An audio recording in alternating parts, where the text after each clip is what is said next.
Is it moving with the times? You walk into the communal area and they're sort of doing a TikTok video, dancing video, stuff like that? That'd be good. Well, there's not that. I haven't seen any TikTok dancing yet, but it's definitely moved on past the days of, listening to wartime songs. Welcome to the Back in My Day podcast, navigating the aged care process. Today's episode was fantastic. I spoke to Rachel Bowes, who is the head of residential care at Southern Crosscare, New South Wales and ACT. Rachel had some great advice, like our other guests, talked a lot about some unique things they're doing, the leisure lifestyle approach they take to really have some amazing activities for their residents. But overall, another great chat. I can't wait for you to listen to this one. As always, please do like, comment and share if you enjoy the episodes.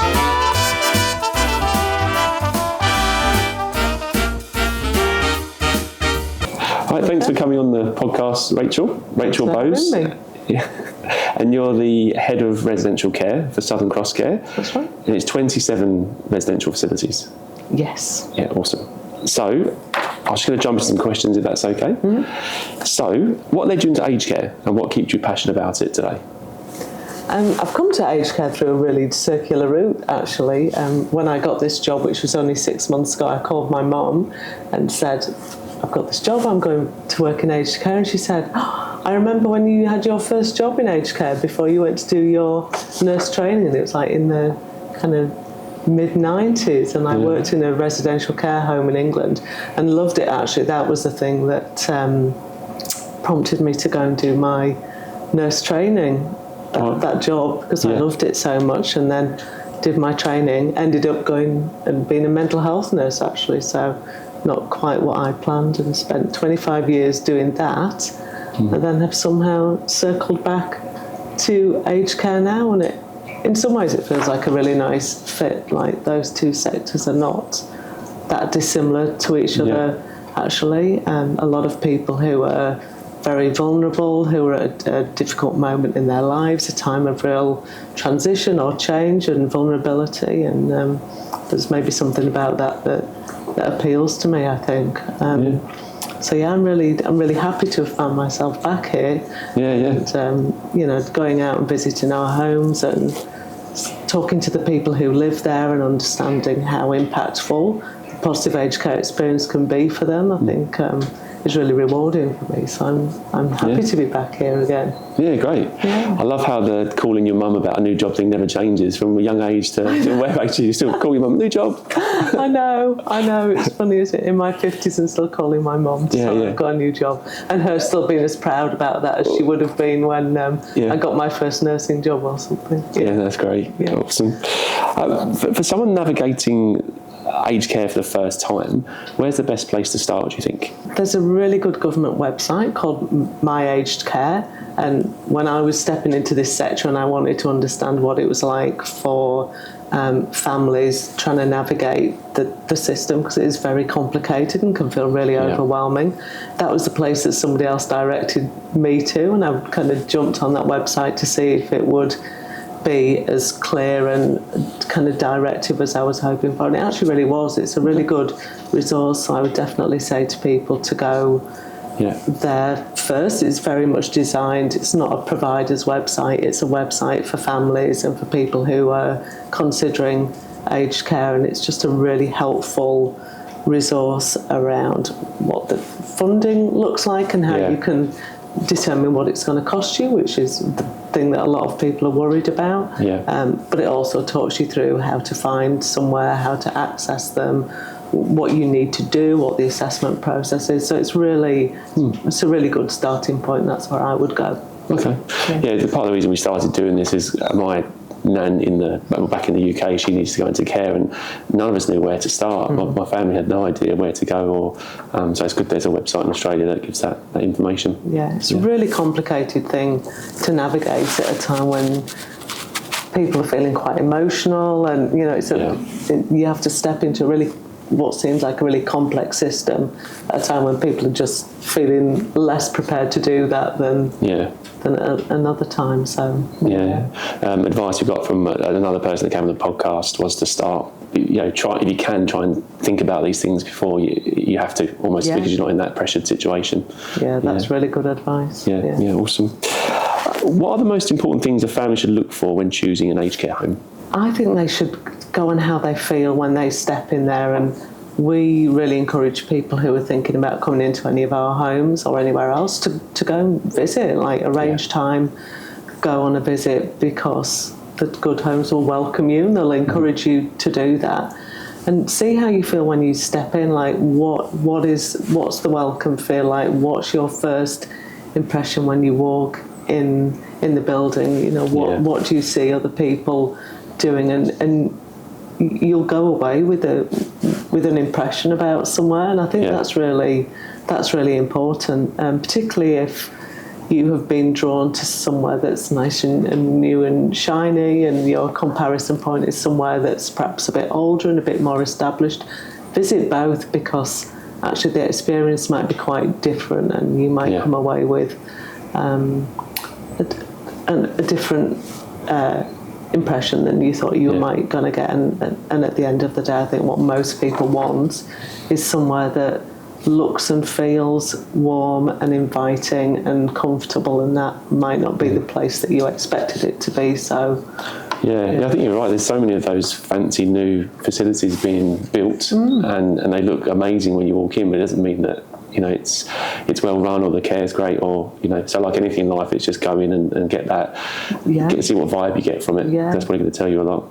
For sure. And ask around as well, because most people live in a community or are connected with a community where, like you and I, our parents are probably similar age, we're navigating similar things with them going into aged care, and you kind of ask around, where your parents live. Where do other people go? Where's nice? Where has a good reputation? You can probably find someone that's got some kind of connection that can give some advice. Awesome. Okay. What's a common misconception or mistake people often make during the process? I think there's a couple of things. One is about the financial side of things. They're going to assume they're going to have to use all their money, or it's not affordable for them. So I think, go in with an open mind to think about the financial side and explore what your options are. And I think that's where going to a website like the one I mentioned is actually really helpful to help you navigate that, because people's perceptions around the finances are often not right. So is it more, do you think it does end up being more affordable, or it's not as much of a shock as people expect?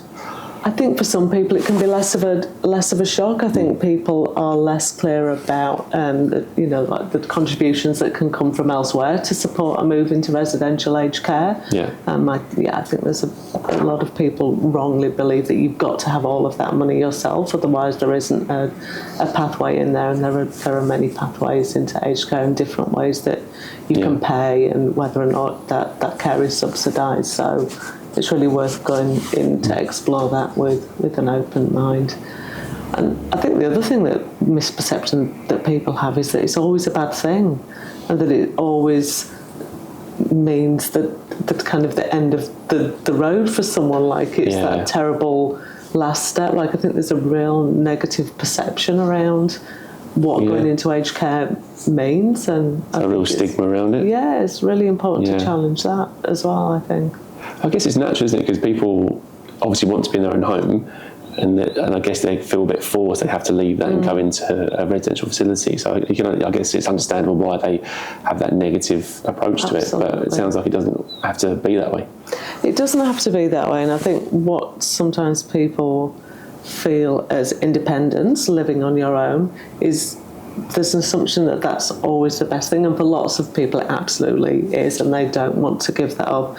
But actually lots of people who are living independently are very lonely and are finding it really hard, and they're not actually looking after themselves very well, and there's a kind of this sense of stubbornness that's stopping them saying, actually this is difficult for me. And I think when there's a shared perception that it's a necessary but a bad thing, it stops everybody having the conversation about, well, actually it can be a good thing as well, and to look for some of the positives in there. So do some residents come in and absolutely thrive because maybe they have been by themselves and feeling lonely? All of a sudden they're in a big place. There's they make friends. They can sit and eat with them and play games. Or for sure. Yeah. I think a lot of people have a sense of relief that they no longer have to find 3 meals a day for themselves when they're really lacking the motivation to do that. You know, they might slip into quite poor eating habits. That's something that's really common. People feel lonely. They can go for a week and maybe only see 2 or 3 people in that whole week. You know, their social contacts are when they, you know, go to the cafe or they go to the, you know, the calls or something. So then they go into a aged care home and they have company all the time, and they can choose whether or not to engage in that. Everybody wants to sit around all together. But there are things going on, and I find a lot when I go and visit our homes, nearly everybody is in the communal areas, not all the time, but they're there and they're busy and people are chatting, and they're not there because they're being forced to be there. They're choosing to be there and to be part of the community and whatever's going on, and they quite often say, oh, I'd rather sit here even if I'm not chatting because I can watch what's happening and I don't have to be involved. And I think it's easy for us to forget how difficult it can be for older people who are living on their own, and a lot of the challenges that come with that. And actually for them it can be a bit of a relief to say, you know, it doesn't need to be that way anymore. How long does it take those people that maybe come in with a bit of a negative view and thinking, oh, I won't like this, does it take them long to come out of the shell and come round to the fact that, oh, actually I quite like it? I think it really varies. Some people come in with a very open mind and actually they've made a proactive choice that aged care is the right step for them, and they come in with a positive mindset and are looking forward to having those things. I think people who have come in and where it's felt more reluctant, or perhaps they've come in because they have felt like it's not really been their choice, that it might have been a decision that was a path they were encouraged down by other people that they didn't want to take themselves. I think that takes longer, and part of our job is to help them navigate their feelings around that, and to acknowledge them and to talk about why that might be, and help them move along with that. Is it moving with the times? You walk into the communal area and they're sort of doing a TikTok video, dancing video, stuff like that? That'd be good. Well, there's that. I haven't seen any TikTok dancing yet, but it's definitely moved on past the days of, you know, listening to wartime songs and only playing bingo, although there's a lot of bingo that goes on because people do love bingo. But there's all kinds of things. I was visiting one of our homes last week up in, where was I? Which one was I? Tweed Heads, I think. And it's a big home. They had lots of activities going on, and one of the things that I took part in was a resident-led cooking demonstration. And the resident was a man who used to work on fishing trawlers for years and years, and he was showing people how they used to make this thing called mock fish, which is it's like a hash brown, like a potato cake, basically. But they used to make it on the trawlers when they'd run out of all of their other vegetables and they were sick of eating fish. And he was at the front, and they'd set up a cooking station, and he made like hash browns, mock fish cakes for I think about 30 people, and they were all sat round watching him, having a glass of wine. There was a lot of banter backwards and forwards. It was really so nice, good. And everyone was having a good time, engaging to whatever degree they wanted to do that. And he was really enjoying showing off something that he used to do from another part of his life. And, you know, the home had facilitated this, and they do it all the time. Every week they have somebody else who does a little cooking demo and makes something that means something to them and shares it with everyone. So there's lots of really interesting things going on. Yeah. Obviously care is the most important thing, but is that the next biggest thing, that the provider comes up, or the facility comes up with loads of fun ideas to keep people engaged? And I'm sure that would be the biggest thing for residents. Yeah, for sure. We have a really big lifestyle program in all our homes. We've invested a lot of money into people to deliver that program, and it's completely about that. How can we develop activities that engage people, that perhaps allow them to do some of the stuff that they used to enjoy doing, like keeping people connected with their hobbies and their skills. That can be a really difficult thing to do when you move into aged care, is to how do you find ways to still do the things that you enjoy or that you're good at, whether that's cooking, whether it's some kind of art and craft, whether it's outings, whether it's doing the crosswords, whatever it is. Our job is to help people engage in that stuff for as long as they want to do that and however they want to do that. Yeah, great. How should families approach visiting a facility? What questions should they ask? And so I know you sort of touched on that a bit before. Is there any particular things they should ask about, do you think? I think they should ask around what efforts are made to meet that person's individual needs. So what will we do to find out about you? As Ed, what do you like doing? What are you interested in? What are the things that you're worried about losing, and how can we help you keep that up? You could ask questions about the room space around personalising that and what you can bring from home. And again, for lots of our residents, their rooms look like very personal spaces. They basically lift and shift everything from that means something to them at home into their room. So I would think ask about things like that. Those parts of care that make it personal to you, that speak about you and deliver what you need as an individual, rather than the things that we do for everybody, like the medication and like the wound care and those things, which are really important and will always be given, but it's those individual things. And I think that if you're the older person moving into an aged care facility, they're the things that are most important often. How am I still going to be able to, do some cooking? Or I really like to go to the cafe every Wednesday morning. Can I still do that? Is there going to be anybody around who likes doing crosswords? They're the kind of things that are important. So really just asking how much can the provider or facility tailor the experience to them? Yeah. Because that will be what makes it a positive experience for everybody. Yeah. Awesome. Okay. What advice do you have for families feeling uncertain or guilty about the decision to move a loved one into care? Well, first thing I would say is it's really normal to feel that way, and part of what contributes to that is often that it's associated with a sense of relief, because they've been worried about somebody or a situation, and making the decision to move them to aged care comes with a sense of relief, and that can contribute to the feeling of guilt, because you might feel like you have done something for you rather than for them. So I would say just accept that all those feelings are normal. If you talk to anybody whose families have gone into aged care, that they will have experienced that too, to some degree or another.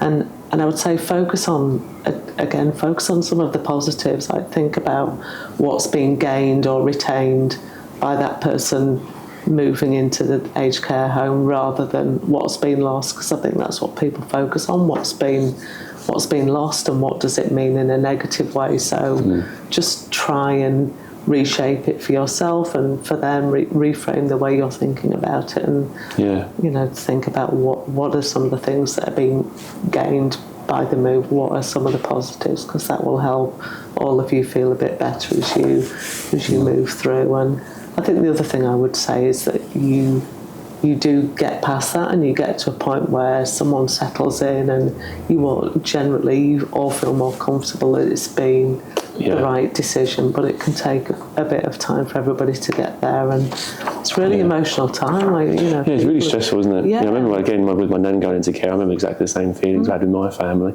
Yeah. But like a lot of things in life, it doesn't end up being quite as bad as people first expect. I think. No, there's a lot of emotions to deal with for everybody at the time, and I think that makes it very, very difficult. But they do settle, and everyone finds a way forward. And it might never feel perfect, and it might never feel like completely the right thing. But it's always good to talk about why you've got to that point, what's prompted it, and what are you hoping to get in a positive way from that move for everybody. It's happened for a reason, isn't it? Absolutely. That's great advice. All right, a bit about Southern Crosscare. What makes your organisation a good choice for families, do you think? Well, I think there's a few things that that make Southern Crosscare New South Wales ACT a good choice.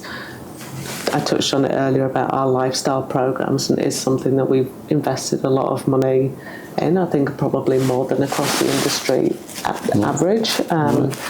And that is around building those programs that enable people to be independent, to engage in whatever activities are meaningful for them at whatever level they can do that. And we've got some really fabulous things going on, like big community choirs that the whole home is part of, and cooking demos like I was talking about before. And I've not heard of that one before, the cooking demos. I love that. I like watching them myself. So it's having them go on in aged care is fantastic. Amazing, yeah. Lovely events. I was at a yarning event at our North Turramurra home yesterday morning, where we had this kind of wonderful Aboriginal leader, Brooke, who's worked with us on a lot of things. She came to North Turramurra and did a yarning session with around 40 of the residents yesterday, and we had a lovely morning tea, and they just were all really open and engaging with that. They asked us some great questions, and there's lots of things that we put a lot of time and effort in that are about making people feel engaged and interested and like normal, and I also think our homes are quite they feel very homely. They have a really nice feel about them, and a lot of them are older facilities, and a lot of them are quite regionally located, and they're all very different. And whenever I visit them and I walk into them for the first time, I always get a sense of it being a unique place that's for that community, and it reflects the place where it is. Some of them are nice and new and modern in the kind of wealthier areas, and some of them are just local homes that might be the only one in their community, but they're actually very loved, and you can tell that there's a lot of community engagement there. They all have a lovely feel about them, and I think it goes back to what I was saying. When you walk into somewhere, you want to feel something that's important when you go in there about what that place can give you, and I feel that when I walk in ours. You definitely would, wouldn't you? If it's got that community feel, if it's got that, you're just going to feel that as soon as you walk through the front doors, I think. Yeah. Absolutely. A CEO said to me, an aged care CEO said to me the other day, it's a bit cheeky, but said that when it got back to the lifestyle people, coordinators, they said almost the wackier they are, the better. They're those really energetic, passionate, almost like they've got so much energy. They just want to do the events themselves, and they really get the residents into everything. Do you think? Would you agree? That's probably I think there's definitely something about people who have a lot of energy and enthusiasm about what they're doing. They can draw people along and into things in a way that, if somebody who was a bit more reserved doing that, or who was a bit more prepared to take no for an answer, they're usually very good at getting the more reluctant people involved, who generally then appreciate that. So there's a lot to be said about the personality of people who go into those roles, and I do think they attract a certain kind of person as well. I think there's something about jobs and personalities that make some people just a really good fit, and I think that those people who are enthusiastic and kind of joyful are really good in those roles. It always seems like the most reluctant people to do something, once they get convinced to do it, they're the ones who seem to enjoy it the most and get stuck in the most. Yes. So, how do you support residents and families during the transition into care? I think a lot of that is around a bit about what we talked about earlier, about just recognising that it's a really emotional time for people, and to try and acknowledge that, but also take some of the heat and the emotion out of it as well. So I think there's a lot of practical support we give to people around, helping them determine what they're going to bring with them, and making sure that transfer of wherever they're coming from, whether that's home or hospital, that is smooth, and that people have the right information, and there are no hiccups in that process, that it happens in the way that we want it to happen, that people get to bring all their precious belongings with them, that the resident themselves understands what's happening and what all of the steps are, and that they don't feel rushed, that they feel like they've been properly engaged in that process as much as they can. Do the families have people at Southern Crosscare they can talk to a lot as they go through that process? Yeah, sure. I mean, they have the people in our facility, so the facility manager will usually be their first point of contact. They'll be the first person they usually meet when they go on a visit, before they even decide whether that's where they want to be. So they will have that connection there, and that will continue through the journey. They will have the connection with the personnel customer service team, who they'll deal with a lot on the phone when they're talking about just the logistics and where they're going to go and all of the kind of pre-admission things. So I know a lot of our customer service team have been quite involved with families in supporting them and helping them navigate that journey. So I think the way we would do that is by being human about it and warm and understanding that it's difficult, but also being practical. Yeah, I'm assuming every family's different. I'm assuming some have done heaps of research, they don't ask too many questions, but others really need their hand holding. Yeah. There's everyone at some point on that spectrum. I think it's for us to work out where they are on that and what they need from us to help everybody transition. Yeah. Awesome, that's great. Are there any initiatives or programs you're particularly proud of? I think the lifestyle program, really, we've talked a lot about that today, and I think that's probably something that is really unique. Not unique, but certainly special for us. I think the other thing that is, I suppose, feels meaningful for me is that as a Catholic organisation, they're quite a mission-driven organisation, and that's not in the sense that you need to be Catholic. I'm not, but I think what I've come to appreciate is what being a mission-driven organisation means in the way that you operate and you do your work. And it's not about money, and it's not about profit, because we reinvest everything into our business, but it's also about the way you think about people and why you're doing what you're doing.